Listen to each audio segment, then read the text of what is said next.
Hi, welcome back to Tiny Classrooms Live. Hi, the doctor here, Don Zulu in Taos, New Mexico. And I'm Artie Nathan, the HR guy here in the Adirondack Mountains. And our topic today, which came from my esteemed doctor partner, is how to foster psychological safety in virtual meetings.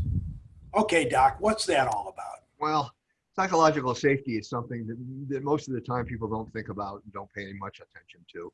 But here in this sort of virtual time capsule we've gotten ourselves stuck in because of the pandemic, all sorts of new things are happening to people. We continue to try to work. We have meetings, virtual meetings, sometimes conference calls and so on. But without the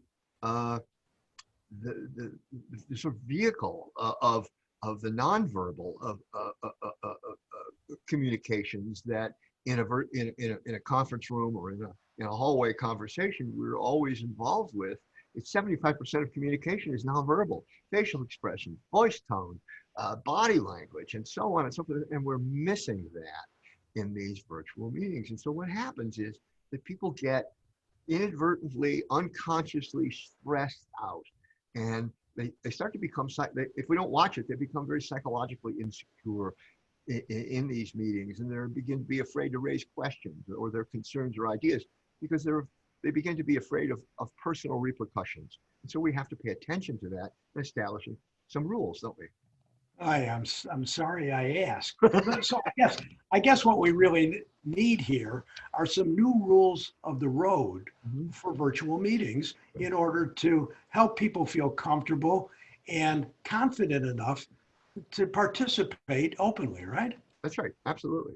Simple rules that really are reflections of the normal good communications rules anyway, But for example, hand raising, it's useful. You can stick your hand up, if you've got an idea, if you want to contribute something, right? It helps people signal that they want to speak aloud.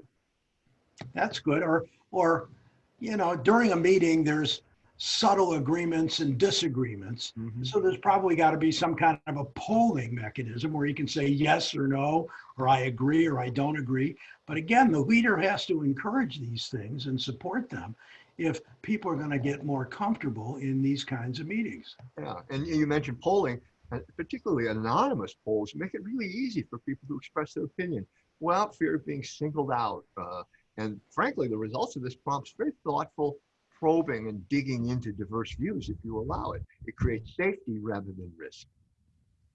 Other thing that goes on in a meeting are the sidebar conversations. Yeah. People are checking in with somebody else or just schmoozing for all I know. And that's what chat rooms are for, but that's disruptive. Maybe you should use the breakout rooms that are available in Zoom, where people can break off into smaller groups to talk among themselves and to come back then to the larger group with more of a definite point of view. That's exactly right. And that's one of the things we use a great deal when we're having face-to-face workshops is the breakout rooms are used for problem solving.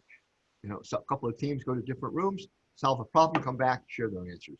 Same thing happens here in the Zoom call. What about video? What about video? Well, it's all video today. There's no audio. And I think that presents a lot of its own uncertainties and, people aren't sure how they should look. But good leaders can help others overcome these. I think if they have an agenda that they post, says here's what we're going to talk about, and they post kind of a recap afterwards, it helps people to really get back to where they were and what they decided. And I think those are the kinds of things that good leaders can practice. Good leaders can support these types of rules and efforts if they want these meetings to be comfortable and people to feel good about themselves when they leave. Yeah, this kind of rules and the things we've discussed, interestingly enough, help people to feel secure. They know where the boundaries are. They know where they stand in the middle of the process. And it just makes it more relaxing and secure for the participants. So, well, I know where I stand in this conversation, and that's it for today. Thanks for listening to us again. And Doc, thanks for such a provocative topic. You're very welcome. Thanks a lot. We'll see you all soon.